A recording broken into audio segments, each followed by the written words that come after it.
Alright, this is going to be my Misty build that I've been running with, and it is what I prefer so far, and I actually kind of like this role. So, people that have been playing the later stages know that the map tends to get alerted very, very quickly. And a lot of it has to do with these sniper towers and the way enemies are placed. Causes a chain reaction where as soon as you alert one group, it starts alerting everything. Now, the neat thing about Misty, though, is I don't know if this is intended or something that they plan to work on, but she's able to kill enemies without actually alerting them. Even if the enemy defeated is within sight of other enemies, which is super odd.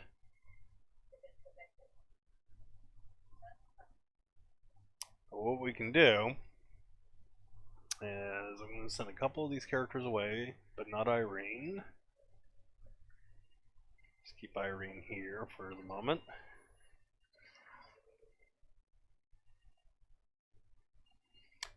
And one of the things is you want to always make sure that you're attacking from still stance. If you're not sure if you're in still stance, just go ahead and hover over your hit chance, and that will confirm it if you are in still stance.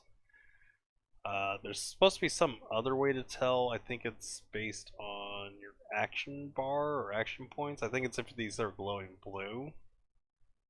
If you're in still stance, but I'm not 100% sure. I've never actually really noticed that, but I'm gonna pop this dude, still stance, so we kill him. Doesn't alert anybody. Nobody's even the wiser. Albus can go back. Misty gets another turn. She's really quick, so you're going to get a lot of turns on her, and you kind of need to make advantage of them. We got 4 turns of hide, so we definitely want to take advantage of those. And as long as she killed 2 enemies during your hide, she can actually re-hide without issue. So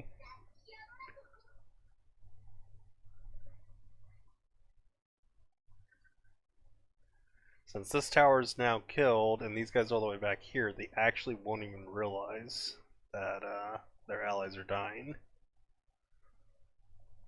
Now I'm going to use a teleport, get over here. And again, we are still stance. See, hit chance is still good. And as long as Misty's stealth, you don't really have to worry about enemy dodge or block. As long as you got good crit chance, then you're pretty much golden. The only thing is, like, some enemies will have keen sense, which will drop your hit chance by 50% because it will negate the flanking target bonus. But I have 149.22, so even then I'm at 99.22. Yeah, there's a chance you don't crit, but it's very, very unlikely. A little bit of optimization on gear could also fix that. So again, we're still not alerting enemies, and your whole team can all be getting positioned up while Misty is doing this. So Misty can basically just take the lead, take out any alerting targets that are going to be a problem. Best couple times on Irene gets turns way too quick. Oh god, she's getting overloaded. Okay, so yeah, I'm just gonna have to go on with her. So she's gonna alert those guys, but they're not gonna be able to chain alert the other crew, from what I can tell. Or shouldn't be able to, yeah.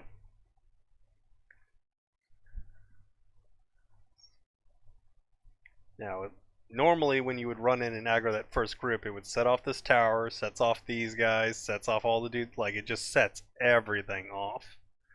But with Misty running ahead like this, we only got one last turn of hide, so we're going to re-hide, which we can do freely, which is super nice. And again, we're still in still stance because we haven't used any action points on the turn. If you regain action points, you don't regain your still stance. It's only for your first action point being used. Since hide and these other abilities don't cost action points, you're fine to use them. But yeah, we're just gonna pop a dude.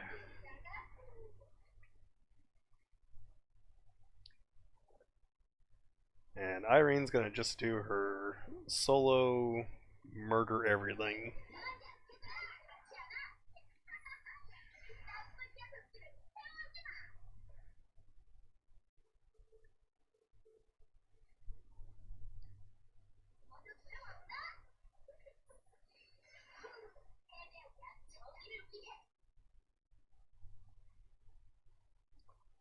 Dalsu's doing some laps over here. That's fine. We're going to take him out next.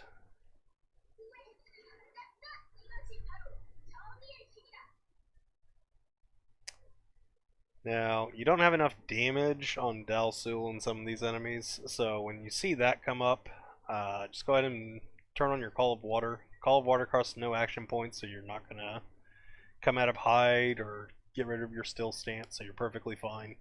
Now we're doing 5,000 damage, so we're going to go and pop Dalsu. I'm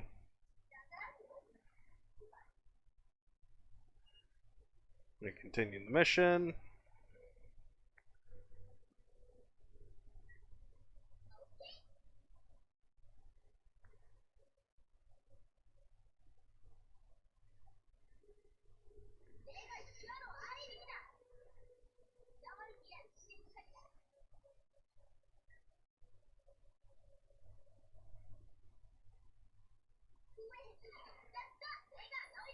Big thing is you do need to kind of learn the stages a bit. You need to know where enemies are, where they're patrolling, where it's safe to stand, so that way you don't get spotted. Because you are still able to be spotted if the enemy gets too close to you. So you got to really spend some time, be patient with the Misty.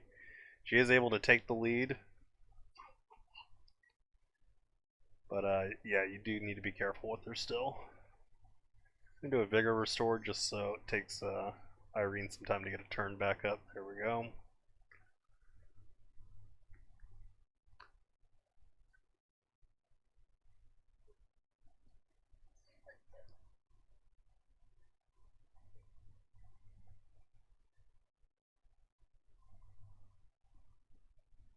Yeah, this is what I was talking about with the keen sense enemies. You'll be just shy of the 100% crit with this gear setup, but we have more than enough damage. We do want to deactivate water supply because that is going to consume a ton of vigor. This build is a little more intensive on vigor because you are spending a lot of time just hitting throw knife. We don't have a lot of vigor recovery by default. Yeah, we're gaining some because of the vitality, but that's only going to hold a little bit. So pop that dude.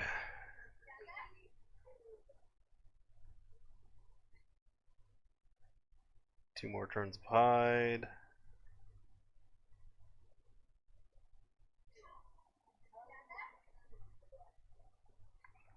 Through skillful assassination, we also get our cooldowns up really quick. So I've cleared this enough. Irene can handle that, so I'm going to go ahead and dash back down. We're going to re-hide. And with our high movement distance, we can actually have an idea of where enemies are by abusing the game's ability to limit where you can move based on where enemy locations are. So we know there's one enemy here, and we know that there's, looks like 2 enemies right there. So I'm going to move to a spot where I should be able to attack them, but not be seen still.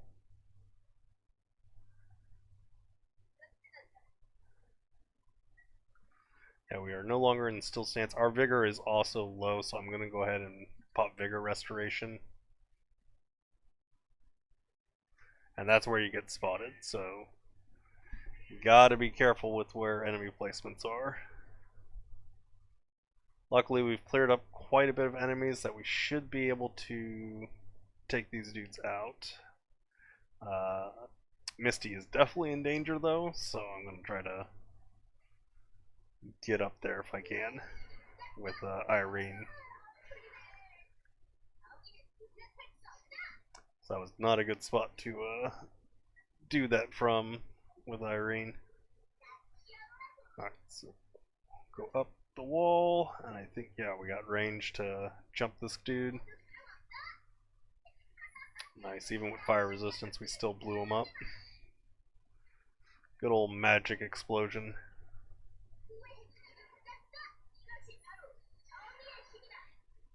Yeah, and try not to go too far ahead with Misty, because that will be a danger if she gets caught like this without the rest of the team nearby to jump in and help her. But she's already lined up this group so much that that Irene's able to just run in here all by herself and pretty much take care of everything else. With Irene, when her overcharge is about to run out, it's usually a good time to go ahead and do the red panda explosion, just so when you kill, you'll at least get the vigor back from killing an enemy. So that way you have vigor for the cleansing effect of catharsis. Now, big threat though is this flame cron, so let's jump on him.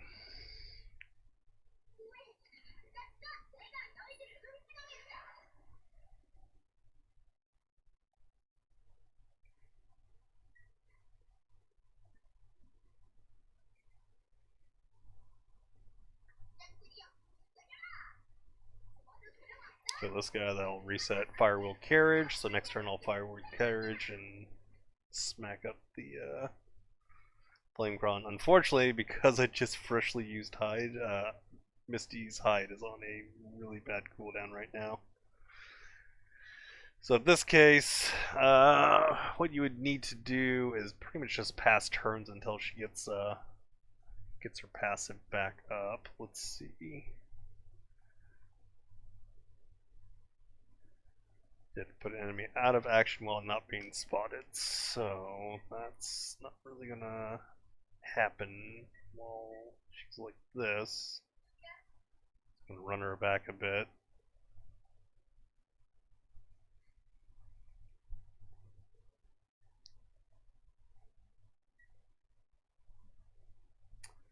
That overload vigor drain is a little brutal. All right, let's go and turn magic armor back on.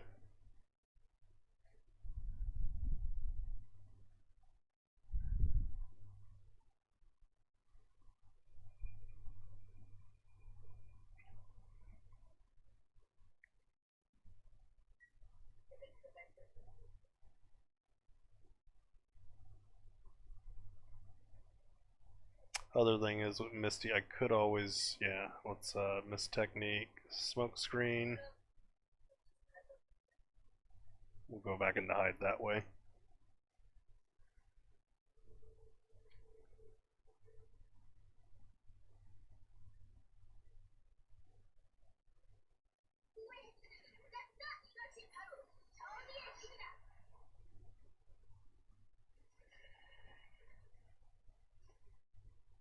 Alright, there we go. Flamecron's down. Continue mission.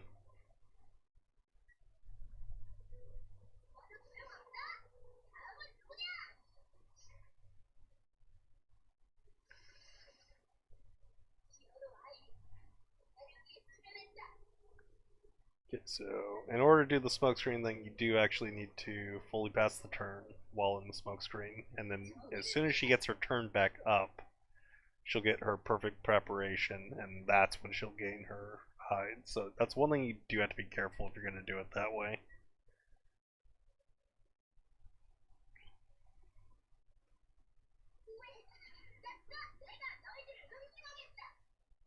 So we're going to overcharge for a turn, so get some vigor back up.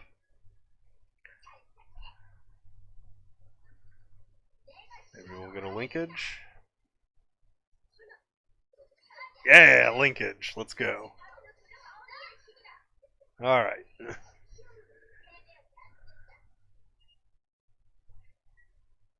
Alright, so Misty's got vigor. She is now back in hide. So we got 4 turns of hide. Let's make use of them. And we are perfect preparation. So the nice thing about this is with turning over a new leaf, we can actually move quite a bit of distance. You can technically move up to half your max distance without triggering or being able to be spotted. based on how far we can move, we don't want to move to our max distance because we don't know if enemies are right here on this edge, but we can move pretty close to it. So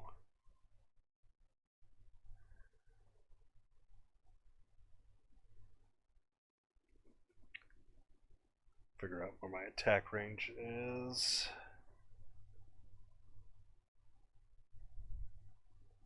So I'm going to go right up to here. Now, because we used turning over a new leaf to move, we are still technically in still stance because we have not consumed an action point yet. So, we can go right back to killing without pissing anything off.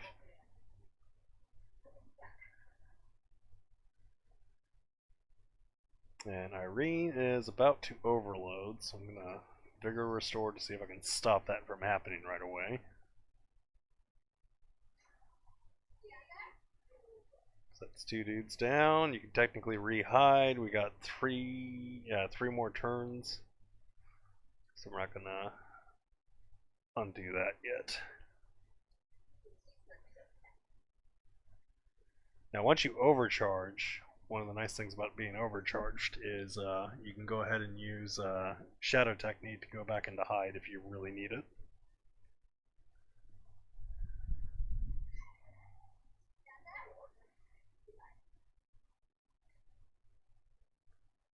Two more turns. Let's go ahead and let's see. I think this is single action.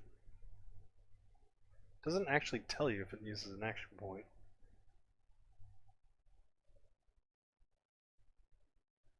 So I think blue is single action, then yellow is ends your turn. Yeah, so let's go ahead and do this. Triggers hide.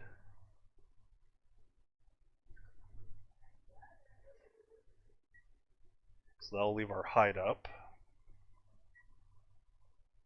And we are no longer in still stance though.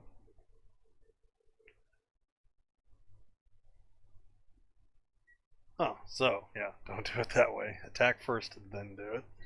Alright.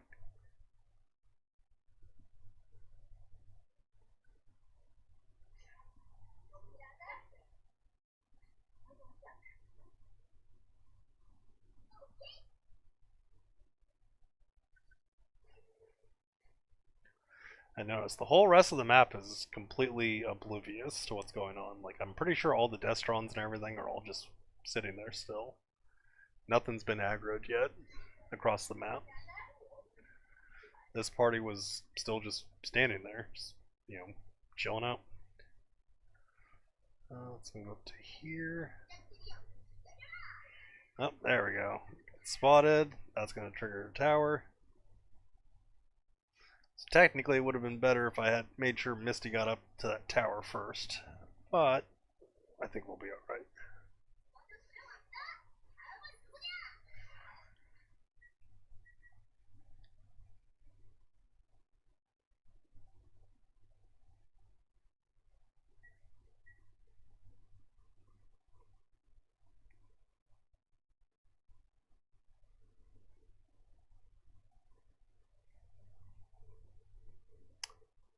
What I'm going to do is I'm going to pass get perfect preparations so that way I can move and know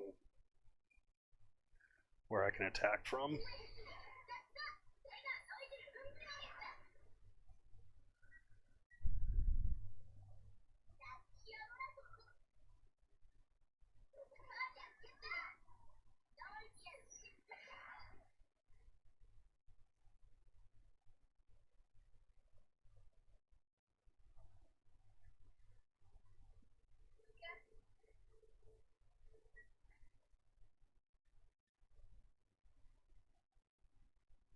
That would still stance? Oh god, it is.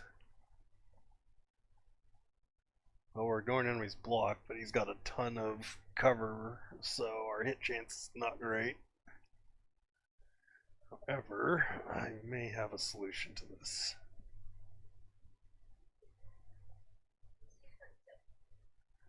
stealthily so he doesn't even know I'm here.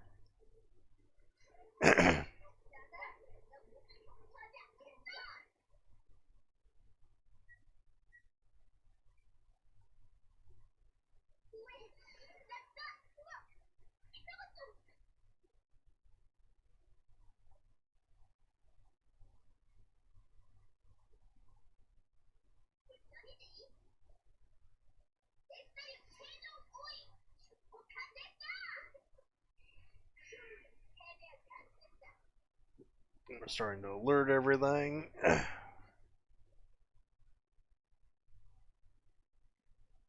need to always check for the enemies you really need to be careful with when you're doing this with Misty is anything that has damage absorption or impulse fields. So I don't see damage absorption. Okay. So we should be fine to attack this guy, but damage is super low. Okay. Because he has a ton of armor. So we'll go ahead and switch over to Cold Water. Still not enough damage. Okay.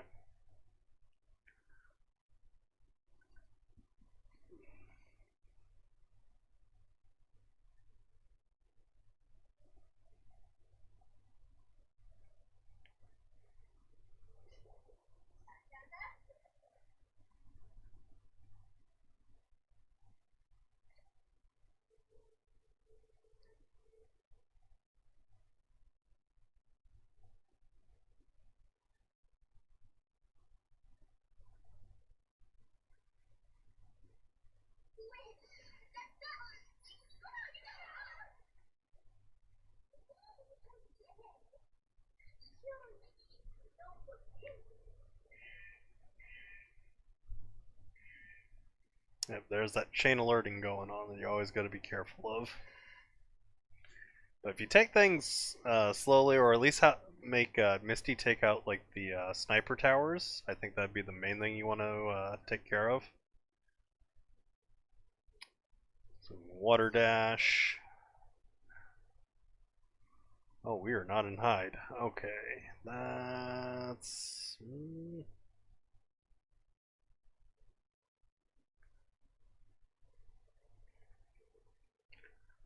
Okay, I know why I'm not in hide.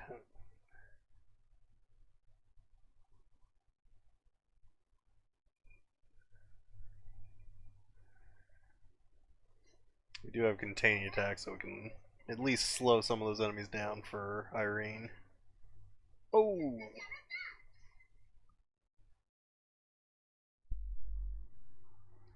Alright, let's talk Misty's gear and masteries. So for the initial gear setup, Crimson Crow is kind of mandatory to make this build work, I think. The -1 cooldown is actually needed to make sure that Knife Throw can be used every single turn. It also helps with the cooldown on your Hide and your Water Stride. So that way those two are kept relatively low. With the low cooldowns, you're able to get back into Hide and use Water Stride to move around as you're picking off enemies. For gear sets, I do recommend that you run the 2-piece Dark Stalker. I don't like the 3 or 5-piece set because it just takes too much gear and you lose a lot of stats that you really need. But the 2-piece is important because you want that extra 1 duration on your hide status. The 2 pieces I recommend doing is the chest piece and the belt. The belt, because you do have that extra ability slot as a ninja, so you're able to wear 2 gear pieces, so this isn't really a huge detriment. And then the uniform does give you move speed and some vigor recovery, which is helpful. So that's the 2 pieces I would run. The chest piece does not give you any offensive stats, unfortunately. So you are missing on that, so we do have to make up the offensive stats from our other pieces.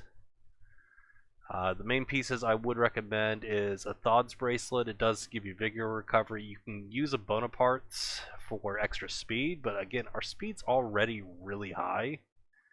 Going from 170 to 180 is only going to decrease like your action time a little bit. Let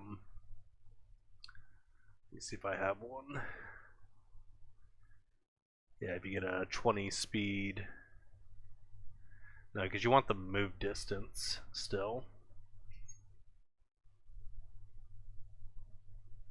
Yeah, it's only going to drop it to 38 when it's, actually it wasn't 38 before?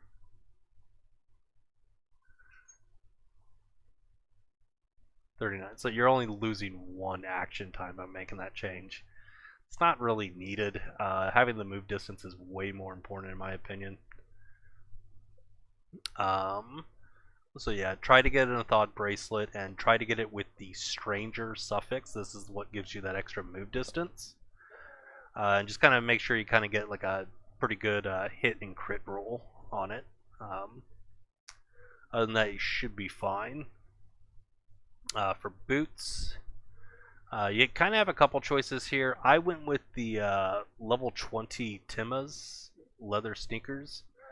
Reason why is they have a ton of crit chance, and without this, it'll be hard to have perfect crit chance on some enemies, specifically enemies with keen sense, since you're not able to flank them or take advantage of the exposed state against a keen stance enemy. So this will guarantee that you're still critting. So I would recommend that. Because of some of the masteries we run, we're not able to get too much crit chance in our masteries. So this kind of helps. As long as you get the roll of the, I believe it's Dark, Dark Chaser, gives you the extra move distance. So that's the one I would recommend. You want to have as much move distance as possible. This Misty's got to be all over the place. She's got to be able to cover a lot of distance because A, she needs to get ahead of the group as she is acting as a scout. And once she's ahead of the group, if things go south, she needs the distance to get the hell out of there and get back to the team. And then White Target's Mark, we do need some damage, so we run this. If you're able to cover the crit chance, you could alternatively run the Yasha Sneakers, which give you 30% crit damage. Those are actually pretty good. 30 crit damage is actually pretty important because, again, our crit damage is not actually very high. We're only getting 50 crit damage from our Crimson Crow dagger. And other than that, we got no other crit damage in this build at all. So that's actually one of the weaknesses. But because of how much flat damage increase we get from our masteries, we're still usually able to kill enemies, at least so far. Haven't run into 2 enemies that can't be killed in one hit. The ones that are difficult to kill in one hit, you always have the option to turn on Call of Water to attack their resistance instead of their armor stat.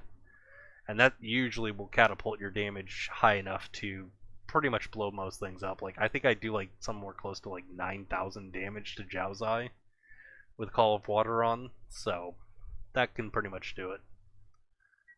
On to the masteries. This is the setup I'm recommending. This allows you to get a ton of move distance. 4 of these masteries give you move distance. Sakuchi, Shadow Ninja, or sorry, not Shadow Ninja.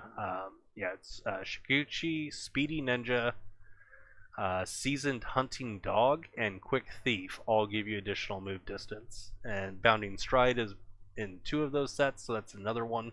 So you're getting 5 move distance just from your masteries. And in a pinch, and you can use this fairly frequently because the cooldown on full sprint actually isn't that high. In fact, you can use it very frequently. In fact, every time you're killing with your personal mastery of Skillful Assassination, you're going to get your cooldown reduced by 3, meaning you can pretty much do this every other turn. So one turn you're killing, the other turn you're popping full sprint and moving, well, close to 23 total distance. The high does reduce your move distance by 4, so you'll have 15 move speed normally, or move distance normally, and then 19 when you pop your full sprint, which is still a lot more move distance than most other characters are usually packing.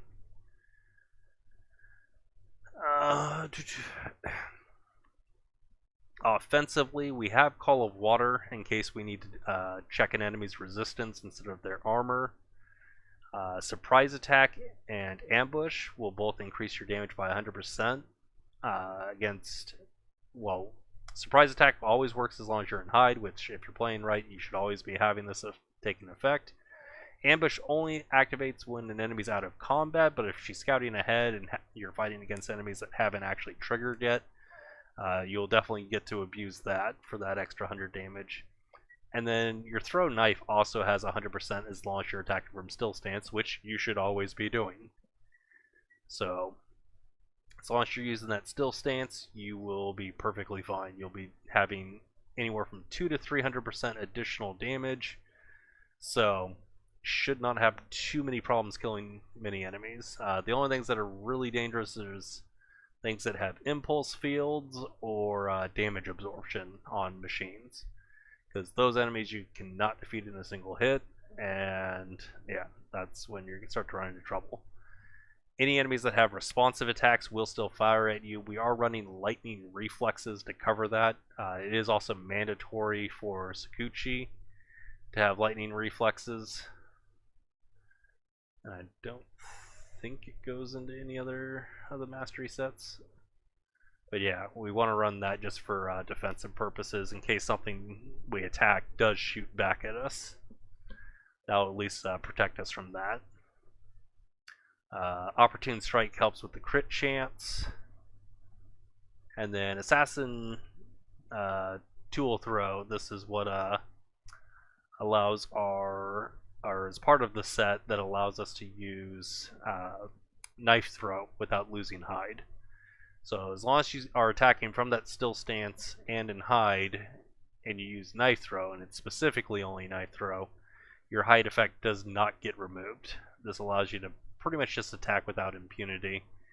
And then in addition, if you attack an enemy with Knife Throw while you're in hide status, your crit damage is increased by 50%. So that helps to make up our fairly crummy crit damage rate. So we definitely want to take advantage of that. And this is also what allows us that additional gear slot with the Ninja tool. Yeah, number of uses of items equipped on the Ninja toolbox is increased by 2. So the Ninja toolbox is actually what lets us equip that second slot. We're not running any usable items there, so that doesn't really do anything, but this is mandatory for the set effect that we need, so this just gives us that extra gear slot we want. For base mastery, the basic ones, these are all kind of set ones except for best condition and muscle training. Muscle training we want for the extra attack damage because we want that scaling as much as we can. Knife Throw does not have any base damage and is entirely reliant on your attack scaling. So anything to help that damage between muscle training and the White Tiger's Mark, we are able to have a pretty beefy amount of attack. And then best condition helps us keep our turns quick. Since we generally are not being attacked, we should be at full HP at all times. Therefore, we should be able to take advantage of best condition at all times. Support masteries, again, these are all set effects except for stealthily. Stealthily we want because if you do move into an enemy's detection radius, you would normally lose hide, but stealthily, as long as you only move 50% of your maximum move distance, you will not lose your hide status, and you will not be detected. So this would allow you to run partially up to an enemy if need be, and still be able to attack them without being detected. You do need to take advantage of this still stance still, and that's where perfect preparation comes in. If you're not sure about where enemies are, always stand by and then move. So the turning over a new, you'll stand by for one turn. Your next turn, you'll have turning a new leaf. As long as you move during the turning a new leaf, you will maintain your still stance after the movement. It's one of the only ways to do it. The only other way is by using the 0 AP cost move ability, Water Stride. This will allow you to move and also keep your still stance. So that's going to be the two ways you're going to take advantage of it. And then if you are moving with the turning over a new leaf, go ahead and pop the full sprint. That'll give you that extra move distance, and because you're just moving, and what turning over a new leaf will consume on it, you have not spent an action point. Therefore, your still stance is still in effect.